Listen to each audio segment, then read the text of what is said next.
Notes. Introduction. Un jour, peut-être, le siècle sera hegelien. In 2020, we are celebrating the 250th anniversary of the birth of Hegel. Is Hegel just a historical curiosity, or does his thought still address us? Un jour peut-être, le siècle sera deleuzian, Michel Foucault wrote decades ago in a review of one of Gilles Deleuze's books. The hypothesis of the present book is that, if, in some sense, the 20th century was not Deleuzian, but Marxian, the 21st century will be Hegelian. This claim cannot but appear as a display of madness, in our universe of quantum physics and evolutionary biology, of cognitive sciences and digitalization, of global capitalism and totalitarianism, Hegel not simply out? Our first point is not that Hegel somehow saw all this or had a premonition of it. No, he didn't, and he knew that he could not. The Hegelian absolute knowing does not imply that Hegel knew it all. It stands precisely for the realization of an unsurpassable limit. Recall Hegel's emphatic dismissal of issuing instructions on how the world ought to be, from the preface of his philosophy of right. Philosophy, at any rate, always comes too late to perform this function. As the thought of the world, it appears only at a time when actuality has gone through its formative process and attained its completed state. When philosophy paints its gray in gray, a shape of life has grown old, and it cannot be rejuvenated, but only recognized. By the gray in gray of philosophy, the owl of Minerva begins its flight only with the onset of dusk. 1. Robert Pippin noted the obvious, although rarely drawn, implication of this claim. It has to apply also to the notion of state deployed in his own philosophy of right. The fact that Hegel was able to deploy its concept means that dusk is falling on what readers of Hegel usually perceive as a normative description of a model rational state. That's why Hegel's thought stands for a radical opening towards the future. There is in Hegel no eschatology, no image of the bright, or dark, future towards which our epoch tends. It may appear no less obvious that, for this same reason, Hegel is the worst possible choice for a thinker through whose lens one should read our present. Yes, he was totally open towards the future, but was he not for this very reason unable to cast any light on it? Our wager is here the exact opposite of this obvious platitude. Precisely as totally out of date, Hegel's thought provides unique lenses to perceive the prospects and threats of our time. To be a Hegelian today does not mean to construct a new ideal of full recognition, of rational state, of scientific knowing, and then analyze how and why we are not yet there and how to get there. What it means is to act as a true post-Hegelian, to take Hegel not as a conclusion but as a starting point and ask, how would our present state of things appear from this starting point? Again, what if Hegel allows us as a better, proper understanding of precisely those phenomena which are distinctly post-Hegelian, which stand for what Hegel couldn't imagine? A Hegelian approach. But which Hegel am I referring to here? Where am I speaking from? To simplify it to the utmost, the triad that defines my philosophical stance is that of Spinoza, Kant, and Hegel. Spinoza is arguably the pinnacle of realist ontology. There is substantial reality out there, and we can get to know it through our reason, dispelling the veil of illusions. Kant's transcendental turn introduces a radical gap here. We cannot ever gain access to the way things are in themselves. Our reason is constricted to the domain of phenomena, and if we try to reach beyond phenomena to the totality of being, our mind gets caught in necessary antinomies and inconsistencies. What Hegel does here is to posit that there is no reality in itself beyond phenomena, which does not mean that all that there is the interplay of phenomena. The phenomenal world is marked by the bar of impossibility, but beyond this bar there is nothing, no other world, no positive reality, so we are not returning to pre-Kantian realism, it is just that what for Kant is. The limitation of our knowledge, the impossibility to reach the thing in itself, is inscribed into this thing itself.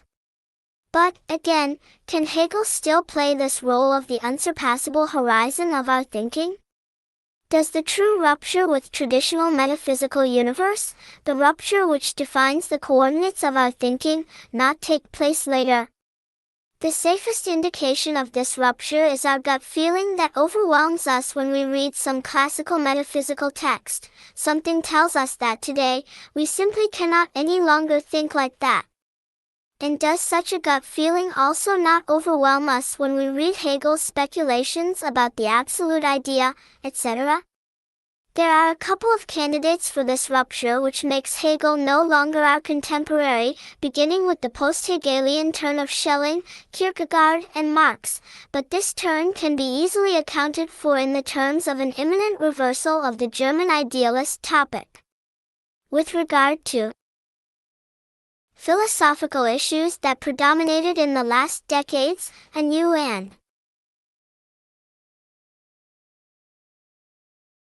more convincing case for this rupture was made by Paul Livingston who, in his The Politics of Logic, 3 located it in the new space symbolized by the names Cantor and Gödel, where, of course, Cantor stands for set theory, through self-relating procedures, empty set, set of sets, and compels us to admit an infinity of infinities, and Gödel, for his 2 incompleteness theorems which demonstrate that, to simplify it to the utmost, an axiomatic system cannot demonstrate its own consistency since it necessarily generates statements which can neither be proved nor disproved by it. With this rupture, we enter a new universe which compels us to leave behind the notion of a consistent view of, all of, reality. Even Marxism, at least in its predominant form, can still be viewed as a mode of thinking that belongs in the old universe. It elaborates a quite consistent view of social totality, in some versions even of the all of reality. However, the new universe has nothing whatsoever to do with the irrationalism of Lebensphilosophie whose first representative was Schopenhauer, i.e., with the idea that our rational mind is just a thin surface and that the true basis of reality are irrational drives. We remain within the domain of reason, and this domain is deprived of its consistency from within. Immanent inconsistencies of reason do not imply that there is some deeper reality which escapes reason. These inconsistencies are in some sense, the thing itself. We thus find ourselves in a universe in which inconsistencies are not a sign of our epistemological confusion, of the fact that we missed the thing itself, which by definition cannot be inconsistent, but, on the contrary, a sign that we have touched the real. The roots of all these inconsistencies are, of course, the paradoxes of self-relating, of a set becoming one of its own elements, of a set including an empty set as one of its subsets, as its own stand-in among its subsets. The Hegel-Lacanian perspective conceives these paradoxes as an indication of the presence of subjectivity. Subject can emerge only in the imbalance between a genus and its species. The void of subjectivity is ultimately the empty set as the species in which a genus encounters itself in its oppositional determination, as Hegel would have put it. But how can the same feature be the sign of subjectivity and simultaneously the sign that we touched the real? Do we not touch the real precisely when we succeed in erasing our subjective standpoint and perceive things the way they really are, independently of our subjective standpoint? The lesson of both Hegel and Lacan is exactly the opposite. Every vision of objective reality is already constituted through transcendental subjectivity, and we only touch the real when we include in the scope of our vision the cut in the real of subjectivity itself. The metaphysics of subjectivity deals with these paradoxes by means of the notion of reflexivity as the basic feature of self-consciousness, of our mind's ability to relate to itself, to be aware not only of objects but also of itself, of how it relates to objects. The elementary gesture of reflexivity is that of taking a step back and including in the picture or situation one is observing or analyzing one's own presence. Only in this way can one get the full picture. When, in a detective novel, the investigator is analyzing the scene of the crime, he has to include in it his own presence, his own gaze. Sometimes, the crime is literally staged for him, to attract his gaze, to involve him in the story. In some movies, the detective who investigates a murder discovers that he is directly its addressee, i.e., that the murderer intended the crime as a warning to him. Similarly, in one of the Perry Mason novels, Mason witnesses the police interrogation of a couple suspected of murder and cannot understand why the husband more than willingly narrates all the details of what the couple was doing on the day of the murder, but then he gets it, the true addressee of the husband's detailed report was his wife, i.e., he used the opportunity of being together, the two were kept separated in the prison, to tell her their false alibi, the lie they should both stick to. One can also imagine a story in which the story the suspected murderer tells the police is a veiled blackmailing threat to one of the police detectives present. What all these cases share is the fact that to understand the statement, one has to identify its addressee. That's why a detective needs a figure like Holmes's Watson or Poirot's Hastings, somebody who stands for the big other in its aspect of the common sense, the gaze the murderer had in view when he committed the crime. What becomes palpable with Cantor/Gödel's rupture is the full extent of self-referential paradoxes that pertain to subjectivity. Once we include our own position in the picture of the all, there is no way back to a consistent worldview. The Cantor/Gödel rupture thus renders impossible a consistent totality. We have to choose between totality and consistency. We cannot have both at the same time, and this choice is actualized in the two orientations of the 20th century thought baptized by Livingston, generic, Badiou's stance of opting for consistency at the expense of totality, and paradoxico-critical, opting for totality at the expense of consistency. Into this pot, Livingston not quite convincingly throws Wittgenstein, Heidegger, Levi-Strauss, Foucault, Deleuze, Derrida, Agamben, and Lacan. At this point we notice the first strange fact in Livingston's edifice, a surprising imbalance. Although paradoxico-critical and generic are presented as two ways to deal with the new universe which renders consistent totality impossible, we get on the one side a multiplicity of very divergent thinkers and on the other one name alone, Badiou. The implication of this imbalance is clear. It demonstrates that the true topic of Livingston's book is how to provide a proper paradoxico critical answer to Badiou's generic approach. Livingston treats Badiou with great respect and is well aware that the logical and political foundations of his generic position are elaborated in a much more precise manner than the respective positions of the main representatives of the paradoxico-critical approach. What makes Badiou so important is that he explicitly elaborates his position on the topic indicated by the title of Livingston's book, The Politics of Logic, the profound political implications of the philosophical-logical topic of consistency, totality, and the paradoxes of self-reference. Do such paradoxes not lie at the very heart of every power edifice which has to impose itself in an illegitimate way and then retroactively legitimize its exercise of power? While I deeply appreciate Livingston's approach, my differences with him are multiple. First, the basic duality of the universe of thought that precedes the Cantor/Gödel rupture is for me not that between onto-theological and criteriological, but that between ontological, in the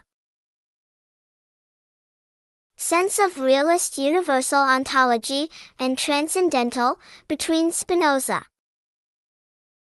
and Kant, to give two exemplary names. Second, the true rupture with this universe is enacted already by Hegel, and post-Hegelian thought is a regression with regard to Hegel. Livingston's stance towards Hegel is clear, while he admits that Hegel's dialectics is an exemplary case of inconsistent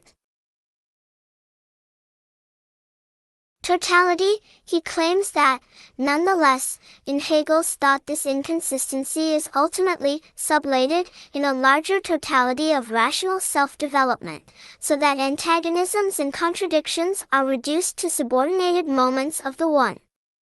Although this view may appear almost self-evident, one should nonetheless question it. Hegel differs from the paradoxico-critical stance not because in his thought all antagonisms and contradictions are sublated in the one of the dialectical totality. The difference is much more subtle. To explain this difference, let's make a detour through Lacan. For a Lacanian, it is immediately evident that Livingston's duality of generic and paradoxical-critical perfectly fits the duality of the masculine side and the feminine side of the formulas of sexuation. Badiou's generic position is clearly masculine. We have the universal order of being, whose ontological structure is described in detail in Badiou's work, and the exception of truth events which can happen occasionally. The order of being is consistent and continuous, obeying strict ontological rules, allowing no self-referential paradoxes. It is a universe with no pre-established unity, a universe composed of multitudes, of many worlds and many languages.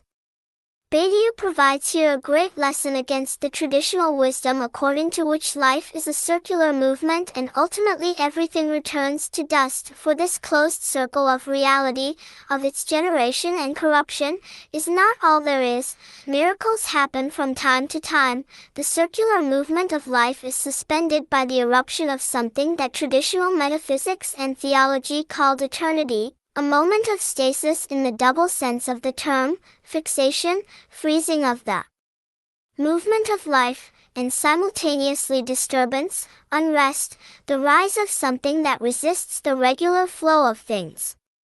Think about falling in love. It is a radical disturbance of my life as usual, and my life gets frozen by the fixation on the beloved. In contrast to this logic of universal order of being and its eventual exception, the paradoxical-critical approach focuses on the immanent inconsistencies and disturbances of the order of being itself. There is no exception to being, not because the order of being is all there is, but because, to put it in speculative terms, paradoxico-critical analysis demonstrates how this order is already in itself its own exception, sustained by permanent violations of its own rules. Although Badiou describes in precise terms how the voids and gaps, between presence and representation, in the order of being render an event possible, he nonetheless defines the event as a miraculous intrusion which disturbs the continuity of being, as something that is not part of being. 5 From the paradoxical-critical standpoint, however, the order of being is constitutively pulverized and disturbed from within, in Freudian terms, and insofar as Badiou constantly refers to the order of human being as the survivalist search for pleasures, one could say that Badiou neglects the dimension of what Freud called the death drive, the disruptive force of non-being in the heart of being. In this way, we pass from the masculine to the feminine logic. Instead of the universal order of being disturbed by eventual exceptions, being itself is branded by a basic impossibility. Not all Livingston perspicuously notices the price Badiou has to pay for his universal and consistent mathematical ontology. He has to posit as the basic constituents of reality multitude and void, multitudes of multitudes, that emerge out of the void and not through the self-differentiation of the one. In the Cantor-Gödel universe, one can get a consistent universality only if the one is excluded from it at the most basic level. One emerges in a second time, as the result of the operation of counting that constitutes out of the multitude a world. At this level, we also have an irreducible multiplicity of worlds, bodies, worlds, languages. They are all multiple, impossible to totalize under some one. The only true universality, the only universality able to impose a one which traverses the multiplicity of bodies and languages, and also of worlds, is the universality of an event. In politics, at the level of being there is just a multiplicity of bodies and languages, or of worlds, cultures, so all we can get at this level is some kind of liberal multiculturalism and tolerance for irreducible difference. Every project of imposing a universal project that would unite all culture, like communism, has to appear as an oppressive violent imposition. In contrast to Badiou's generic approach, the paradoxical critical approach does not accept the ontological priority of the multiple over the one. Of course, every one is undermined, failed, fractured by antagonisms and inconsistencies, but it is here from the beginning as the impossibility which opens up the space for multiplicity. With regard to language, the Bible is right with its parable of the Tower of Babylon. The multiplicity of languages presupposes the failure of the one language. This is what Hegel aims at by his notion of concrete universality, the enchainment of failures. Multiple forms of state arise because state is in itself an inconsistent/antagonist notion. To put it in a different way, the elementary move of concrete universality is to turn the exception to a universality into the element that grounds this universality itself. Let's take a perhaps surprising case, that of the Jews and the State of Israel. Alain Finkielkraut wrote, "The Jews, they have today chosen the path of rooting."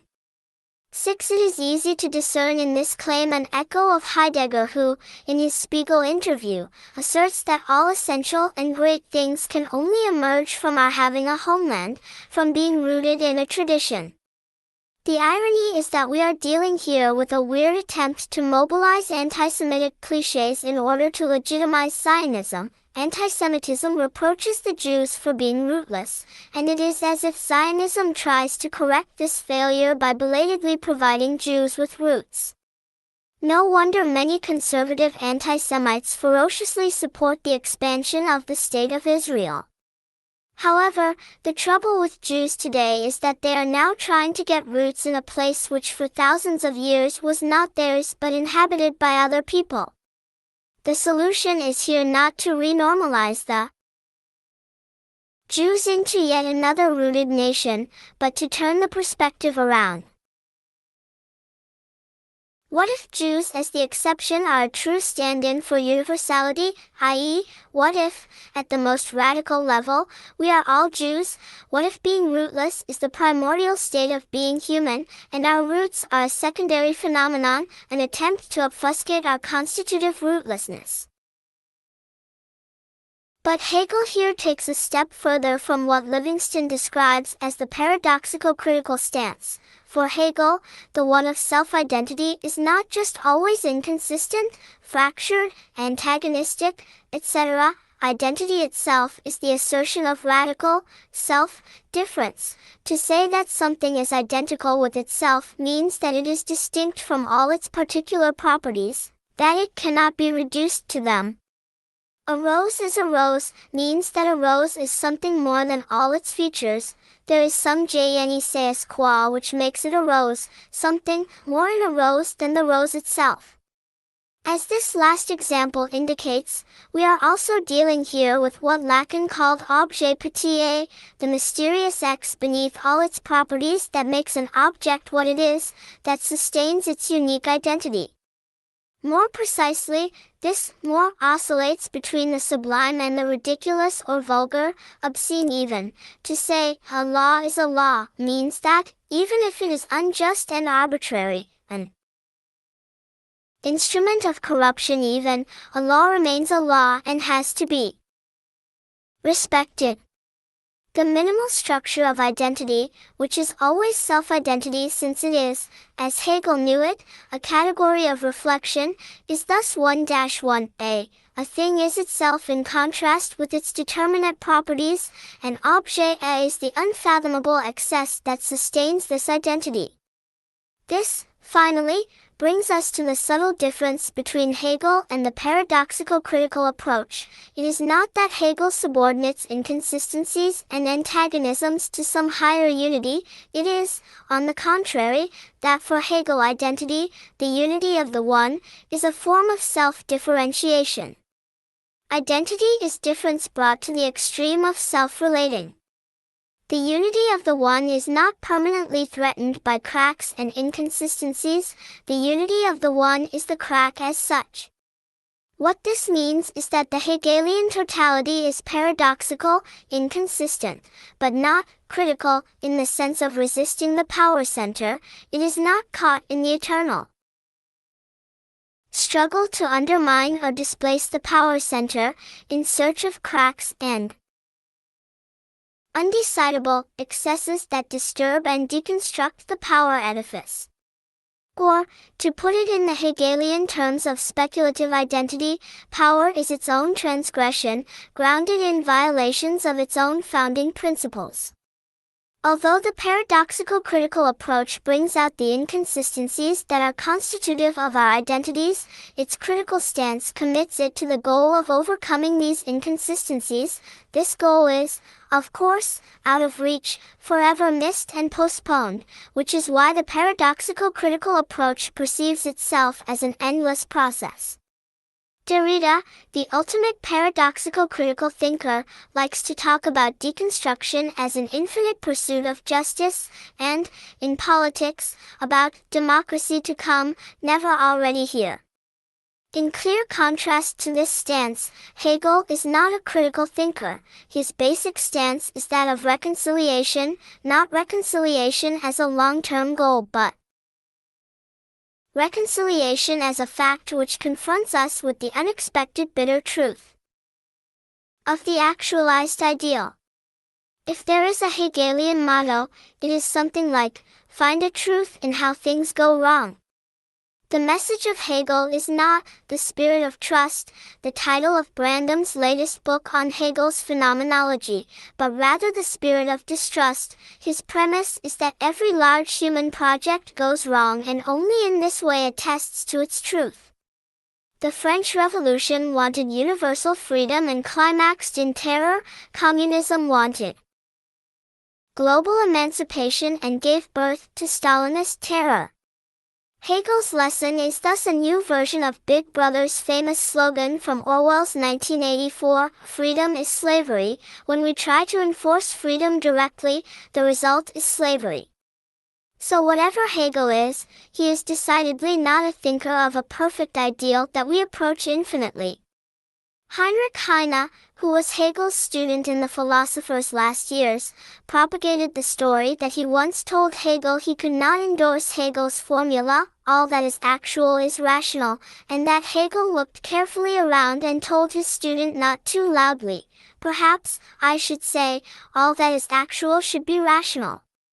Even if factually true, this anecdote is philosophically a lie, if not an outright invention of Heine. It represents Hegel's attempt to cover up from his student the painful truth of his thinking. Renouncing a critical stance does not imply renouncing social change, it just raises the stakes of this change. Let's take the touchy case of receiving immigrants. Pia Klemp, captain of the ship Juventa which was saving refugees in the Mediterranean, concluded her explanation as to why she decided to refuse the Grand Thermal Medal awarded to her by the city of Paris with the slogan, "Documents and Housing for All. Freedom of movement and residence." 7. If this means that, to cut a long story short, every individual has the right to move to a country of his, her choice, and that this country has the duty to provide him, her with residence, then we are dealing here with an abstract vision in the strict Hegelian sense, a vision which ignores the complex context of social totality. The problem cannot be solved at this level. The only true solution is to change the global economic system which produces immigrants. The task is thus to take a step back from direct criticism to the analysis of the immanent antagonism of the criticized phenomenon, with the focus on how our critical position itself participates in the phenomenon it criticizes. The Hegelian lesson with regard to the attempt to change the world is thus desperately optimistic. Such attempts never reach their goal, but through their repeated failure a new form of being can arise. Yes, Chavismo failed in Venezuela, Syriza failed in Greece, Chinese communism cannot be our ideal, but all these processes do contribute to the subterranean weaving of the spirit which might give birth to unpredictable new visions. Or horrors. To a wired brain. And this brings us to the topic of the present book. It is our premise that Hegel's outline of an inconsistent totality is the ultimate stand of thinking, and we should also not be afraid to apply to it Hegel's above-quoted claim that philosophy can only paint gray on gray, that it can only grasp the notional truth of an epoch when this epoch is approaching its end. The fact that Hegel's thought is re-emerging today as the ultimate form of the Cantor-Gödel universe means that there is on the horizon a new historical form which poses a threat to it. It is our further premise that the prospect of a wired brain, a direct link between our brain and the digital machine, what is popularly called Neuralink, is the main indication of this threat.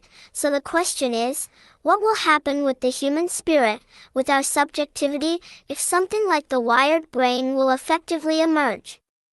Perhaps, what will elude the digital space is not the complexity of thinking but the most elementary self-identity of a thing, the simple "a is a" which works only in a symbolic space. This book is therefore not a study of Hegel. What it tries to practice is a Hegelian approach. Its premise is that Hegel is alive as a thinker only if his approach still works, i.e., only if the question, "How does our time look in the eyes of Hegel?" remains meaningful and productive. And can one imagine a more stern test of the continuing productivity of the Hegelian approach than the phenomenon of the wired brain, which is a post-Hegelian phenomenon par excellence, something totally unthinkable for Hegel, something that clearly belongs to a different era? To practice a Hegelian approach means a couple of things. First, this book offers a philosophical analysis of the notion of the wired brain and its ideological extrapolation, the notion of singularity. It does not deal with the vast empirical domains of technology, economics, politics, sexuality, or art, i.e., it does not provide a close analysis of specific phenomena such as the implications of the wired brain for the technology of medicine, markets, computing algorithms, and it ignores specific topics like the implications of the wired brain for transsexuality. It focuses on one and only one key question: how will the phenomenon of a wired brain affect not only our self-experience of free human individuals, but also our very status of free human individuals? This question will also compel us to clarify the notion of being human itself. If we are effectively entering a post-human era, how does this fact allow us to perceive in a new way the essence of being human? As a rule, we can only perceive the essential dimension of a certain phenomenon when its very existence is threatened. In the same way, we can only experience the spiritual weight of a person when he or she unexpectedly dies. My focus on this key question is easily discernible by its obsessive repetition in almost every chapter of the book, as if I am desperately trying to unravel an unresolvable enigma. Second, the Hegelian approach means that it would be meaningless to try to define in advance the notions of the wired brain and of singularity, since it is the very task of this book to elaborate them. All that we can do here is to demarcate them in a purely formal way. Wired brain refers to a direct link between our mental processes and a digital machine, a link which, while it enables me to directly trigger events in reality with a mere thought, I think about something like starting my air conditioner, the computer deciphers my thought and triggers the air conditioner. It also enables the digital machine to control my thoughts. Singularity refers to the idea that, by way of directly sharing my thoughts and experiences with others, a machine which reads my mental processes can also transpose it to another mind. A domain of global shared mental experience will emerge which will function as a new form of divinity. My thoughts will be directly immersed in a global thought of the universe itself. One should note that we will also leave aside the problem of the technological feasibility of a wired brain. Can it really be done the way posthumanists plan to do it? Among numerous reports, let us just mention Alter Ego, a wearable silent speech input device developed by MIT Media Lab. The device is attached around the head, neck, and jawline and translates your brain's speech center impulse input into words on a computer, without vocalization. Arnav Kapoor, who developed the system, points out that it's not just reading your thoughts, you have to consciously decide to use it. The small headset is able to detect, via powerful sensors, the signals the brain sends to internal speech mechanisms, like the tongue or larynx, when you speak to yourself. Imagine asking yourself a question, but not actually saying the words aloud. Even if you don't move your lips or your face, your internal speech system is still doing the work of forming that sentence. Your internal speech muscles like your tongue are vibrating in accordance with the words you're thinking in ways that are very subtle and almost undetectable. 9. For the time being, I thus have to will it since the machine does not read my mind but my internal speech muscles which move only when I have the intention to speak. At this level, lying is still possible. I just simply imagine wanting to say something that is not true, my speech muscles will move accordingly and the machine will read this deceitful speech intention of mine as a fact. However, one can easily imagine the step further making it possible for the machine to follow my line of thought without my consent or even my awareness of it, a clear dystopian prospect. But do we really live in a dystopian time or do we rather live in a time of dystopian fantasies? Is the idea of a wired brain itself, with its vision of collective sharing of intimate experiences, not a fantasy, a phantasmatic extrapolation of trends which cannot be realized the way they are conceived? One thing is for sure, we should not underestimate the shattering impact of collectively shared experience, even if it will be realized in a much more modest way than today's grandiose visions of singularity. Everything will change with it. The skeptic's view was best encapsulated in a recent debate in Seoul where an old gentleman, whose name escapes me, proposed a wonderful paradox. Not only will singularity not be as bad as predicted, we, humans, will retain our spirituality with all its ambiguities, beliefs without beliefs, references to essentials, etc., but it also cannot happen. While agreeing that it cannot happen the way it is described by its proponents, we should nonetheless insist that something new and unpredictable will happen. Peter Sloterdijk X was right to characterize Ray Kurzweil as a new John the Baptist, a forerunner of a new form of post-humanity. Kurzweil perfectly captured the radical implications of a wired brain. He saw clearly that our entire vision of reality and our role in it will change.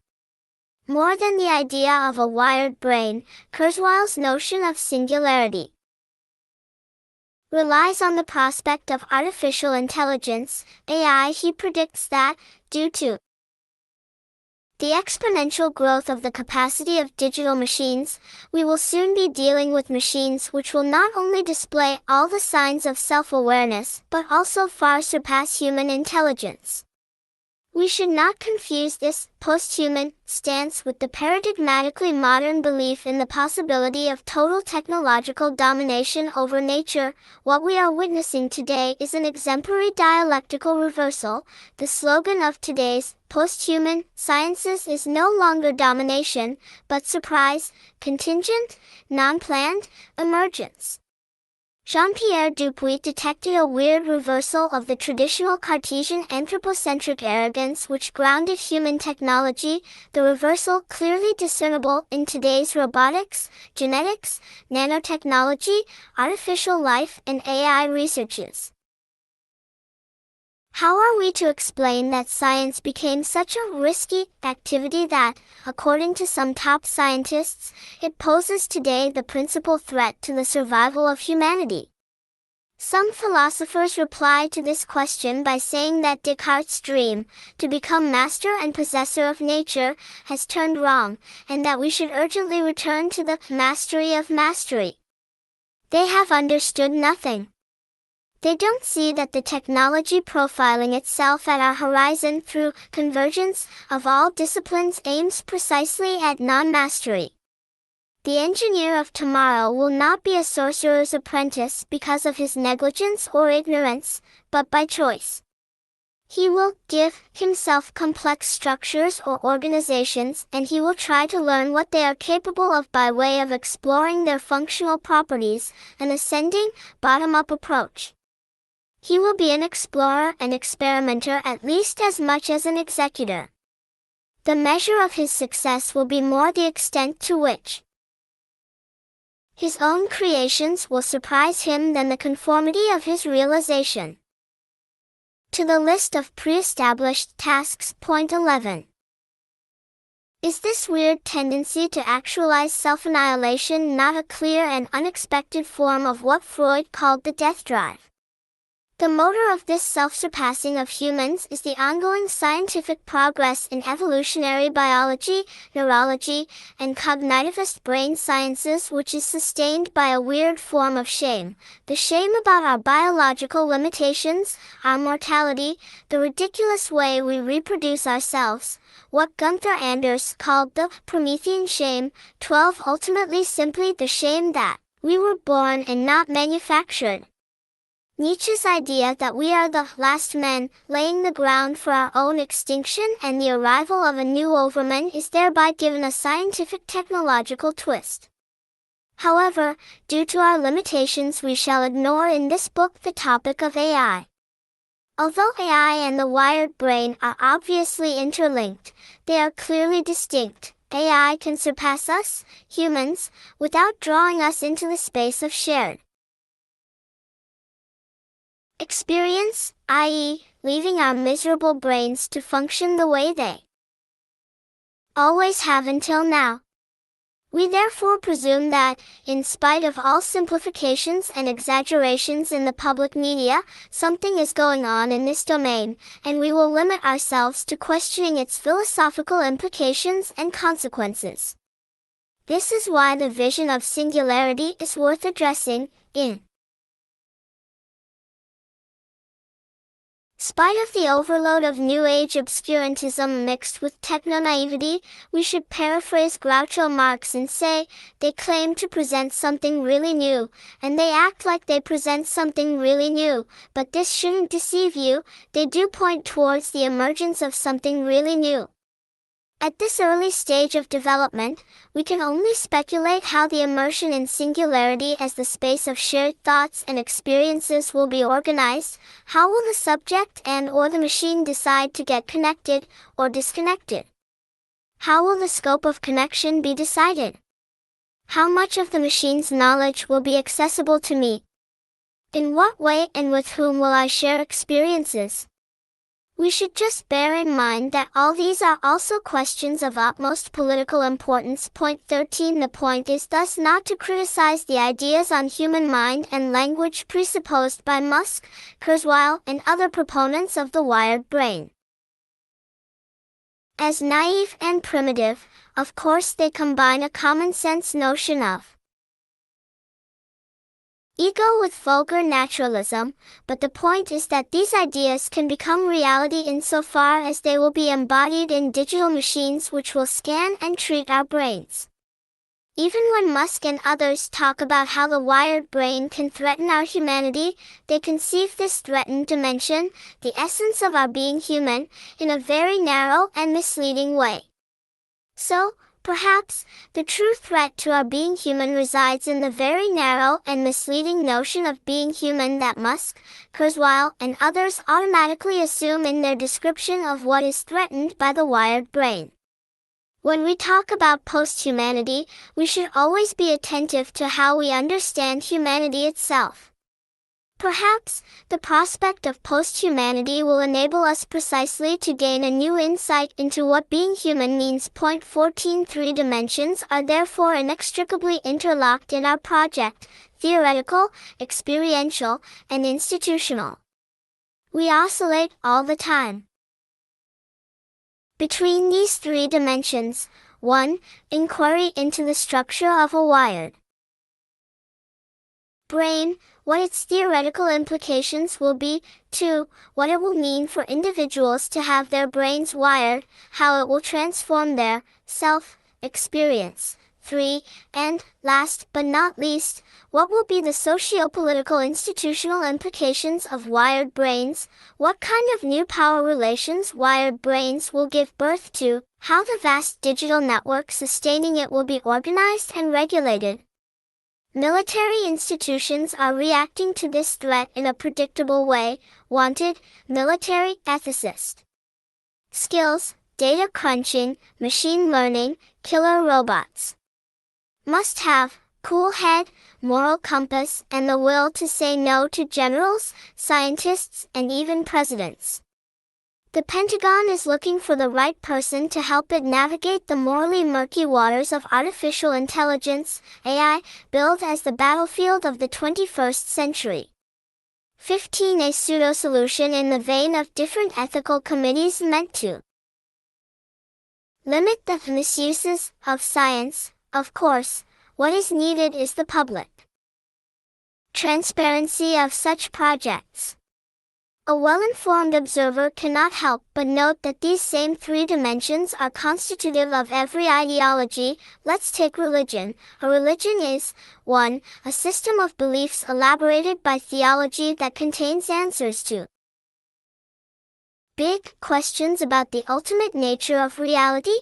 2. A complex network of intimate experiences of the divine dimension. And 3. An ideological apparatus, a set of institutions and material practices, rituals, etc.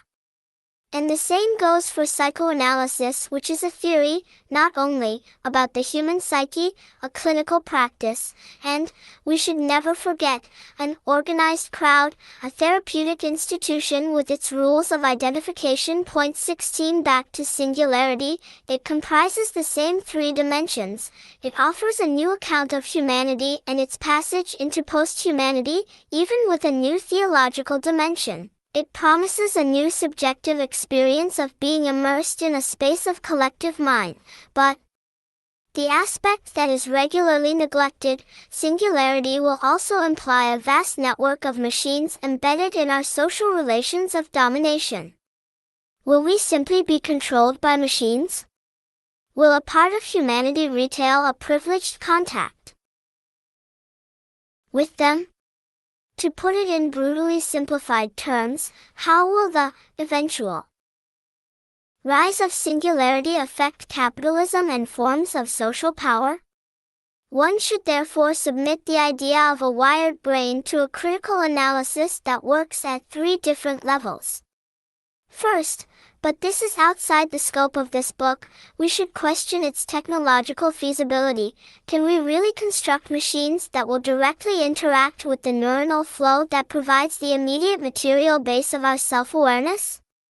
Second, even if we somehow succeed in wiring our brain, will this really enable a direct sharing of other people's experiences? What about the externalist view according to which our meaningful experiences are not like inner images located somewhere in our brain but out of brain, something that occurs as the result of the complex interaction between our brain, our bodily activities, and the complex reality in which we interact, so that focusing on our isolated brain by definition misses the targeted experience? Third, even if sharing experiences will somehow work, will our subjectivity survive this immersion in a common space? To give a hint at our final result, what eludes singularity is not my lived experience but our unconscious correlated with the autonomy of the Cartesian subject. Parataxis.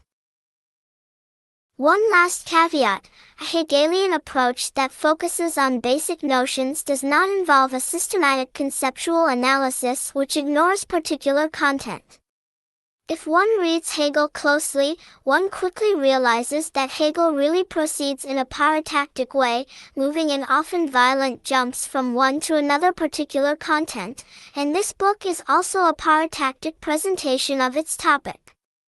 Parataxis, Greek pi alpha rho tau alpha xi iota, the act of placing side by side, is a literary technique which favors short, simple sentences, with the use of coordinating rather than subordinating conjunctions.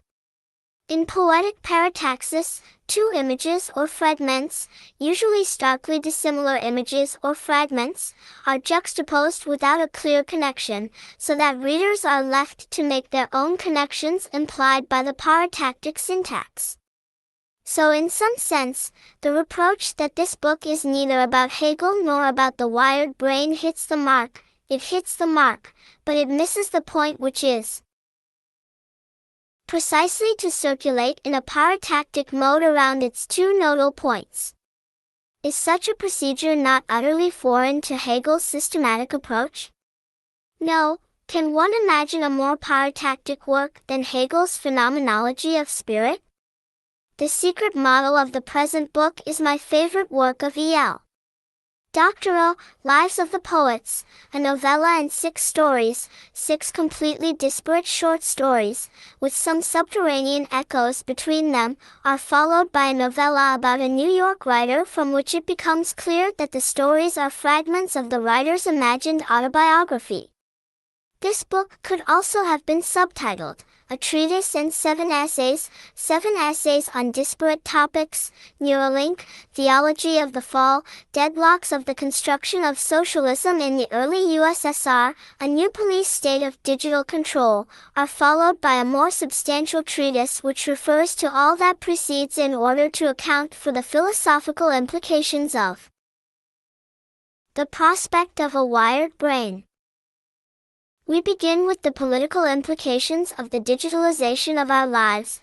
Are we approaching a new police state? From digitalization and digital control in general, we move to the more specific project of the wired brain, and we supplement its simple, naive even, description with some open questions. The problem of how the wired brain will affect our power relations leads us back to the Soviet biocosmism, whose vision of communism as the space of shared experiences prefigures the Gnostic notion of singularity. Andrei Platonov clearly saw the limitations of such a Gnostic notion of communism. Then we pass to the critical analysis of the popular theosophical, New Age, reading of singularity as the final reunification of spirit and matter. Insofar as singularity promises to undo what Christianity calls the fall, a link between the fall, freedom, and the limitation of our knowledge is explored with the aim of making clear the Contrast between Hegel's notion of Aufhebung and the sublation of our finitude in singularity. Next, the self-reflexive structure of the unconscious is elaborated with the goal of outlining the contours of a dimension of our symbolic universe which will elude singularity. A literary fantasy that follows tries to imagine the mode of subjectivity that will emerge through the expansion of wired brains. What if the Cartesian ruminations of Beckett's Unnameable show us the way? The premise of the concluding treatise is that the eventual occurrence of singularity will obviously be apocalyptic, but what kind of apocalypse will it be, with or without a new kingdom that will ensue from it? The passage into post-humanity clearly marks the end of history as we knew it, but what ends and what begins with it? The reader should not look for detailed predictions here. This book is a philosophical reflection which can only surmise as to how our subjectivity will be affected by the eventual rise of the wired brain. Plus, since our brains will be wired without us even being aware of it, a new form of freedom and power will arise which will reside simply in our being able to isolate, or, rather, disconnect, oneself from singularity. The prospect of total digital control of which we are not even aware confronts us brutally with the basic philosophical question, is our only chance of freedom and isolation from the space of singularity, or is there a dimension of being human which in principle eludes singularity even if we are fully immersed in it? So in some sense, this book is also a series of essays on the paradox of indirectness which haunts philosophy from its beginnings, why a detour in our approach to a thing offers more than a direct attempt to seize it. This paradox works at a multitude of levels. Why can we approach truth only through lies and deceptive illusions, i.e., why do we miss the truth itself if we ignore the cobweb of lies that surrounds it? Winston Churchill was right when he wrote, "Truth is so precious that it has to be protected by a thick defensive wall of lies." Why can an artistic fiction render the essence of an epoch much more faithfully than its documentary description? Why do we learn more about Elizabethan England from Shakespeare's plays than from detailed works on history? And, last but not least, why does a direct approach to an erotic object provides less pleasure than the complex strategy of postponing the encounter and circulating around the object? Two thinkers elaborated in detail this paradox of indirectness, Hegel and Lacan. The basic premise of the Hegelian dialectics is that the path to truth is a moment of truth itself. Truth is ultimately nothing other than the systematic articulation of a succession of errors. Lacan introduced the concept of surplus enjoyment precisely in order to explain why the postponement of pleasure, its prohibition even, generates an enjoyment of its own. Today, with the explosive development of digital technologies, this problem of indirectness is aggravated to the extreme. Digitalization makes our most intimate experiences indirect. Pornography is becoming a part of our daily erotic life, and we are more and more approaching reality itself through digital media which not only render it faithfully but even enhance it. However, new trends in cognitive sciences and technologies open up the prospect of direct participation in others' thought and experiences, by passing the medium of language and other forms of communication. How will this affect our being human? So, again, this is not a book about Hegel, this is a book about how a latter-day Hegel would have confronted something that is totally alien to his universe, the phenomenon of a wired brain, a contemporary version of Hegel's own infinite judgment, the spirit is a bone, our mind is a digital machine.